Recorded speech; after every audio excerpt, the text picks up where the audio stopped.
Hello everyone! Welcome back to another episode of my tier list rankings from Heroes Feast. And these are all my opinion of the recipes as they were written in the book. I tried to make very few changes to the recipes because I just wanted to get a good idea of how they intended them to be. But I do highly recommend you change up the recipe for your liking to make every recipe S tier. And just to quickly again go over the tiers, S tier is a dish that I believe you have to try. A tier is one that I think you should definitely try. B tier is one that probably needed a little work, but I still thought was pretty good. C tier are ones that definitely needed a little work. And D tier are ones that I just didn't like. Now throughout these and throughout the past videos, I have tried to give an idea of what I would do to make them better. Now we're coming to a section that frankly was very exciting to me from the start. This is my tier list ranking of Halfling cuisine from the Heroes Feast Cookbook. Let's get started. So first up is going to be community cheeses. This is a nice warm pot of fondue. It was cheese, so I obviously loved it. It was wide open with what you should be dipping into it, like all fondue, because fruit and cheese, bread and cheese, potatoes, vegetables, all of it's very good. And I'm giving it an A because you should probably make fondue. I know it can be a little inconvenient, but it's very good. Great for parties, great for a nice D&D session. And coming up next is stuffed egg-battered toast. I, again, really enjoyed this one. But I'm putting it into A because I made homemade brioche bread. If they made bread, I'd say S tier, which is a common theme I've done with a lot of the things that when I have to make some of the main ingredients, I'm giving them A tier, even though I absolutely knocked it out of the park. And I love French toast, and the filling in this was nice and sweet and creamy and absolutely amazing. Coming up next are chicken something dumplings. These ones are absolutely an S. For a while there, they had taken over as my favorite dish from this cookbook. The stew part of it was absolutely hearty, the chicken was tender, the vegetables all perfectly cooked, and the dumplings were overflowing with flavor. An absolutely tremendous dish, and again, it was one of my favorites from this entire cookbook. And coming up next is Hogs and Bedrolls. A very common and fun appetizer of little weenies wrapped in puff pastry. And this one I'm going to give a B because I think this recipe was far too simple to not have a way to do puff pastry. Again, they said store-bought puff pastry. There's nothing else to this recipe but wrap the franks in pastry. So I did make my own puff pastry, and then maybe make like an unusual sauce for them instead of just having ketchup or mustard to go with it. Otherwise, these were good. They were exactly what you expect pigs in a blanket, hogs and bedrolls, whatever you want to call it to be. And so for those reasons, I'm going to go with B on this one. And now coming up next is melted cheeses with chunky tomato broth. And I know that grilled cheese and tomato soup is a classic in most households in the United States. And these ones did not disappoint. I'm going to give these ones an A. It was a delicious tomato soup, exactly like what you want for a classic tomato soup. I would say to make it an S to add a little bit of extra something. I know my personal choice would probably be a little bit of heat, some hot peppers, or at the very least, maybe some hot sauce or red pepper flakes. And then as for the grilled cheese, again, an absolute classic. Find yourself a nice melty cheese like a cheddar or Havarti. I also used the same brioche bread that I made for my French toast. And brioche may not be a standard grilled cheese bread, but it works so well. You just have to pay close attention because otherwise it will burn so fast. You have to do extra flipping, make sure it doesn't burn too much and make sure the cheese melts. And so coming up next is Halfling Oatmeal Sweet Nibbles. These were some amazing oatmeal cookies, one of my favorites personally, with butterscotch and chocolate chips. Something that was adored by myself as well as the people that I shared these cookies with, and should definitely be something that you make from this cookbook. And coming up next is Lluirwood Salad. I'm going to give this one an A. This was a very simple salad with a very nice Dijon sherry vinaigrette, goat cheese, and candied pecans.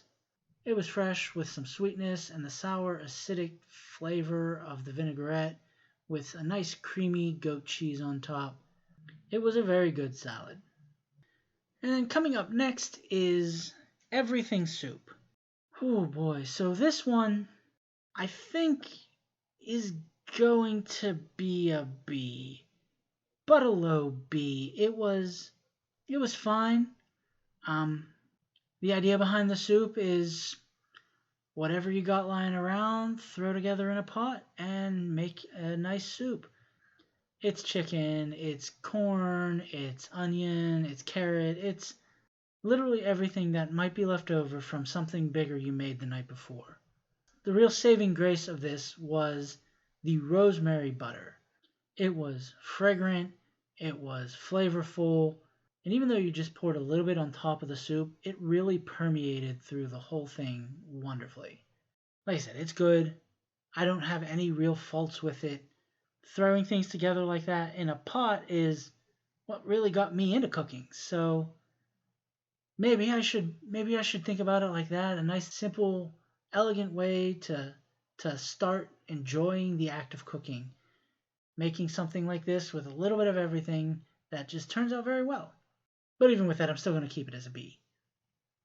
So coming up next is honeyed ham with pineapple gravy. This one, I think, is another one that I think is on the border, but between an A and a B on this one. I'm going to go with B. The ham was a standard ham. It was interesting to make your own glaze for it, which you did in this recipe. But the real star of this dish is absolutely the pineapple gravy. I love pineapple and ham. I love that contrast of the salty and sweet with a little bit of tart from the pineapple. And pineapple and ham, I don't want to start an argument about pineapple pizza, but it's delicious and should not be disparaged or hated upon by so many people. And I'm just going to leave it at that. So this recipe's a B. And like I said, probably could give it an A. I did enjoy the pineapple gravy that much. But something's telling me it should just be a B. So I'm just going to stick with my gut on that one and leave it as a B. And coming up next is the Heartlands Rose, Apple, and Blackberry Pie. So this one, absolutely fantastic. The first time I made it, I loved it. I shared it with friends. The second time I made it for Thanksgiving, it was a huge hit. It was an absolutely amazing, wonderful pie. And I know you're asking, why isn't it an S tier? And then again, it revolves around how they tell you to make it in the recipe. So the recipe itself calls for you to soften the apples in the microwave.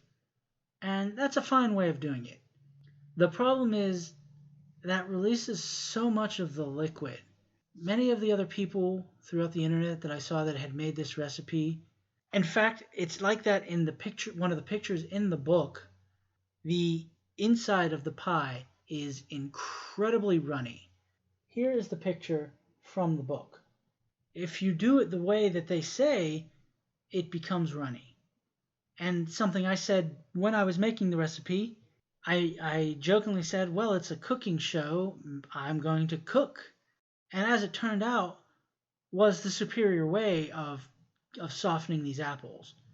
Because instead of just kind of stewing in the liquid that was released, it kind of caramelized a little better and just made for a far more conformed filling. Everything stayed together better. Look at that picture. That is significantly less runny. Everything's staying together, and the whole thing's still delicious. It doesn't change the flavor much, just the consistency of it. And then also there's the fact that I handmade pie crust again. So I do think you should absolutely make it.